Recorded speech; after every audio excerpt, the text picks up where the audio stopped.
Welcome to another edition of Carnivore Bites. I'm your host, Jeff Sherman, along with the esteemed Dr. Eric Lopkin.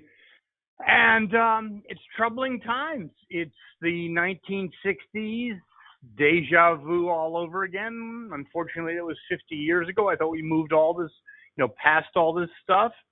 But, you got to bring into question, and if you're our adversaries like Russia or China, you're shaking your head going, this country's basically beyond fragmented. I mean, it's blown apart. Is it even a country or just a conglomeration of different constituencies that really don't even like each other at this point? Yeah, the divide has become greater and greater. And I love, last week, Charles Barkley came out saying, politicians promote racism as a way to keep their power. And yes, I loved him. He was absolutely right. I know loads of people who have never even considered race a problem. And I'm not talking about a whole bunch of white people. I'm talking about African Americans, Hispanic Americans, Asian Americans. And, I remember growing up in the 70s, it was the first generation of busing. So we had African American students, back then they were called black, but, we had black students being bused into our schools. And nobody in the school thought anything about them. Two of my best friends were kids who were bussed in. We never thought about That's really interesting what race they were. Because obviously I'm older than you. We've already gone over that on the air. But I was a product of the later 60s. And I was the actual first generation. It was called Project Concern in West Hartford. And something that was really interesting is there was resistance, not resistance. I didn't understand it. I never really saw a black person. And there was a little bit of rough edges, let's say that. And then, like you, 2 or 3 of my best friends were black. I mean, literally, it's not like, oh, my best friends are Jewish, that kind of shtick. Right. No, I'm really being honest with you. Like, we related completely together. It was no problem, not even a problem. They were like my best friends. That's the truth. So what's going on? That's 50 years ago. And right. I just don't understand it. Like, and the other thing is, you're bringing okay, I don't know, 3 years ago when that idiot cop shot the guy in the back, that was ridiculous. The guy's running away. You can leave it alone for another day. You know what I'm saying? Like, sure. He didn't deserve it. There's no misinterpretation. But you resisted arrest. It's not like you're like, and the other thing is, I'm sorry, there was some incompetency with the police. And I'm not talking about the woman because we've discussed that before he went on the bites, but the guy, will you put the friggin' handcuffs on him already? What the heck are you doing? Getting a cheeseburger? Put the friggin' handcuffs on the guy. This would have never happened. That's genius. That's absolutely true. And police chiefs across the country have been talking about this for years, that they need more money, not less, because cops need to be trained better. And this is from the police chiefs themselves. So now you've got all of these idiots, well, it's racist, defund the police. No, they need to be better trained. They're being thrown into situations that they are not capable of dealing with. And, those same police chiefs have also been talking about the fact that they should not be the first responders for people with mental illness. They don't have the training for it. You need to train them. You need to increase that training budget so that they're better able to handle things in a nonviolent manner. They're better able to handle things without lethal force, and they're better trained just in general for all the different things they're going to come involved. This is the real subject, Dr. Lopkin, and for our listeners. So what are the racial carpetbaggers doing? CNN, the media, and then the usual suspects, that you see day in, day out on all these shows. I mean, there's a cottage industry. It's a cottage industry of racism. And, I mean, this is not new. Al Sharpton made a fortune. He went from bankruptcy to having a small fortune, all based on calling things racist that weren't. Actually based on extortion. How does that sound? Well, yes. I mean, he actually went so far as to fake incidents, not just take advantage of them. Case, yes. Yes. So where are we as a country? Because if I'm Putin, if I'm Kim Jong-il, if I'm the Chinese, this country is falling apart. And the difference is, in the 60s, we fell apart. We had, the late 67 to 69, maybe not the best years, but we were strong economic. I mean, we had a base, and we were relatively cohesive as a society. We're separate of the racial issues, which were real. Now, economically, I think economically we're weaker. Demographically, I see us as just a constituency of a conglomerate, I should say, of people thrown together that have increasingly have little in common. That's not a country. Sorry, it's not. No, it really isn't. And, it reminds me of David Dinkins, who, for those of our listeners who aren't familiar with him, he was the first African-American mayor of New York. A genius. And, we all grew up with the image of the melting pot. America was a melting pot, and people came, from all over, and they became Americans. And when Dinkins was mayor, he started saying, no, we're not a melting pot. We're a mosaic. It's all different people, but they stay separate. And I think that was the beginning of, when I was growing up, nobody was Italian American or African American or Irish American or Asian American. They were American, period. Yeah, but there's no. Your point is well-founded, Dr. Lopkin, but something happened, and I'll defer to you, given that you're the doctor, and that is there's no motivation, there's no incentive, there's an incentive not to assimilate. That's the problem. And we were the melting pot, and it was an advantage for America. And you look at throughout history, like, a Jewish guy invented this, an Italian person invented that, an African American did that. There's no incentive because of political leadership to come together, to have the melting pot. No, because not just politicians, but people, found out that, hey, there's money to be made by sowing discord. The Democrats played it up big time for the elections. Like, we're going to bring people together. And of course they didn't. CNN, Fox, MSNBC, they make money sowing discord because the more people are upset, the more they watch those networks. Let me conclude on something that I believe is very controversial. And something?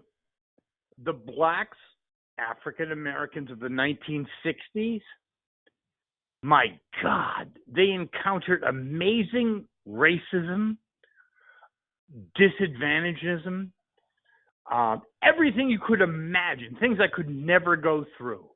Yet, do you know this, Dr. Lopkin, that they had more intact marriages, less out-of-wedlock births, more membership in essentially church membership? And now through social engineering, we've created a generation of whiners. And it's not just African Americans, it's everyone. Oh, yeah. We have a generation of people who grew up getting awards for showing up. Oh, and now they think they're entitled to everything. And this is not, again, this is not the African American experience. This is everything. This is, well, I mean, this is especially white suburban did a lot of this. You know something, you're correct, yes. But it did leave a footprint on the African American community. It's not singled or focused on them, but it's transcended over every ethnic group, over all of everyone's a victim. So you used to have real racism in the 60s. Now, I don't know, you sneeze. And the other thing is you talked about the differences in generations. And it's really funny as an educator. What do you call today's generation? Because I forgot, Dr. Lopkin. The kids who are still in school are Gen Z.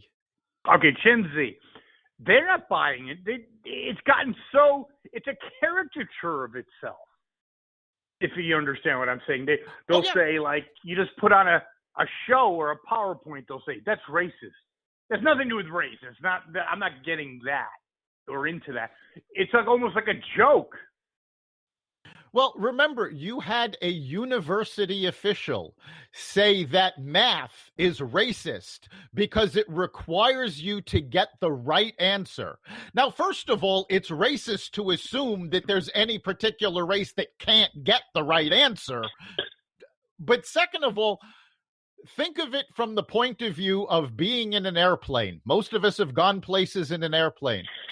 When that plane is landing at the airport, the trajectory is figured out by math. Do you now put yourself on that plane as it's coming into the airport? Do you think close enough is good enough in that situation? No, you want them to have the right answer. No, I agree. And I think it's actually the person that you worked with who's on CNBC. Oh, I love an African-American guy, just friggin' smarter than you can believe. And he was saying this whole patronizing is the ultimate racism. I mean, that's... Oh, yeah. I mean, even the voter ID, like, blacks or Hispanics aren't capable of producing an ID. I mean, that's pretty low. You know, the bar's pretty low. I mean, you need an ID to return something at Walmart, but they're not capable. So that's racism, if you want my opinion. Absolutely. By people that are living in gated communities. Assuming that a race needs your help because they don't have the advantage that you do. Well, guess what? I know African Americans, Hispanic Americans, who are head and shoulders, hands above their so much smarter than some of the white people I know. No, of course. I mean, and that's that's the deal, Dr. Lopkin. And we had a blind society. I'm sorry to say, until Obama. I never looked at that. I really didn't. It was nothing. There was so many smart blacks, Africans, Jews. It was nothing. And now I don't understand it. And we'll close on, because I need your help, and maybe some of our listeners do. What's the motivation? Because I think the train left the station not 50 years ago, probably 30 years ago.